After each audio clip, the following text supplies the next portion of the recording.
Well, Tamzin Cuming is an NHS colorectal surgeon at Homerton University Hospital in Hackney, and she joins us now, 72 years old, an institution which is the envy of many countries around the world. Does it need more than just applause, though? Well, I'm very proud to have been working for the NHS for 25 years, and I'm also proud that we've got this moment where the whole country is clapping for us. And I think that we need to take this moment to give the NHS a birthday present, and that is funding for ITU beds to be expanded to higher numbers than they were before the epidemic, like a parallel perhaps with what they have in Germany, who have a higher number of beds than we have, and also that we should run perhaps a lower bed occupancy rate so that we're prepared for any further wave or further pandemic that happens. Now, your specialism is colorectal surgery, so I don't know how involved you were in the early days of the pandemic. Perhaps you can tell us that. But how badly prepared were we? How quickly did we turn it round? And what are the lessons, do you think, that the NHS is learning about this? So we, as a surgeon, obviously surgery was not in the forefront. We had to stand back and do what we could to let our colleagues in A&E and particularly ITU take the forefront.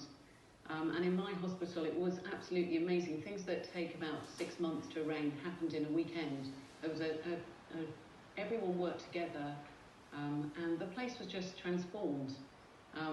We expanded from 10 beds to 32 beds by using theatres, stopped all elective operating.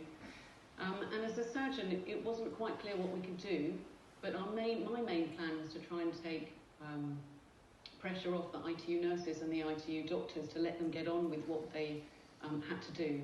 And so I was lead for the proning team.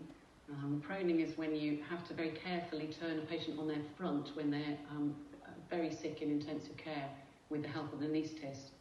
And this just had a group of people that had to be there. And I also worked for the communications team that we set up at the Homerton, because unfortunately, even people who were very sick and dying, their relatives couldn't come and visit them. But the nurses didn't have time to give the time they wanted to talk to relatives. So we had a whole team and we spent our time talking to relatives. And they even sent in audio files. Then we had people in PPE go into these very sick patients on ITU and play messages and prayers from their relatives. So really important for people at the end of their lives suffering from this coronavirus. You mentioned PPE. How big a factor was that in your hospital in terms of the amount of equipment? And just on a wider point, I mean, a lot of the unions are saying that, you know, it's all very well to applaud our NHS and celebrate the birthday and whatever, but we need to be paying people more. I think you had 6.5% a couple of years ago, but that's after many years of just 1% and didn't even affect doctors. Yeah. I think what we've really realised in this epidemic is how important those people like cleaners and the nurses who are at the lowest level of pay have been to us. We had nurses who were just acting as runners in ITU because people were wearing PPE and didn't want to take that PPE off to come out with, for example, a blood gas or to get a drug. So we had a whole system of people who don't normally work in ITU trained up. And we were so reliant on those extra staff, and it's very sad that those people are paid such a poor amount. And I think that this goodwill towards the NHS must be turned for a better rate of pay.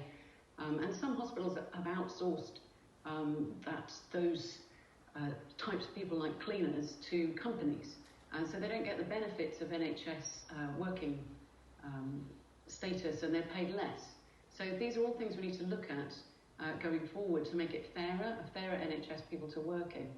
But in terms of PPE, we were very fortunate. I know not every trust was, that we didn't run out of PPE, but we did come close, and we had to have some conversations about what would happen if we didn't have enough gowns.